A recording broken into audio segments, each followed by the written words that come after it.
Hello. তো আমাদের বাড়ি পোলট্রি ফার্ম আছে, সেখানেই অনেক পোলট্রি মুরগির বাচ্চা দিয়ে গেছে ছোট ছোট। তো তোমাদেরকে দেখাই আগে পোলট্রি মুরগির বাচ্চাগুলো। এই দেখো, অনেক বাচ্চাই দিয়ে গেছে, এদিকেও আছে। তো এই বাচ্চাগুলোর মধ্যে একটা বাচ্চা একদম অন্যরকম এসেছে। আর আমার ফেসটাকে তোমরা অ্যাভয়েড করো, কারণ এর মধ্যে প্রচণ্ড গরম, লাইট জ্বলছে অনেকগুলো। তো যার জন্য আমার ভিডিওটা বানানো। তো চলো তোমাদেরকে দেখাই যে মুরগির বাচ্চাটা কেমন, যে 4টে পা।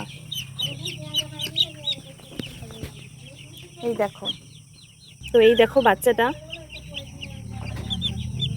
এই যে এই যে দুটো পা, আবার পেছন দিকে দুটো পা হয়েছে। ও নর্মালি তো পোলট্রি মুরগির বাচ্চার দুটো করে পা হয়, এই যে, বাট এটা একটু অন্যরকম, ইউনিক। এই প্রথম আমরা দেখলাম।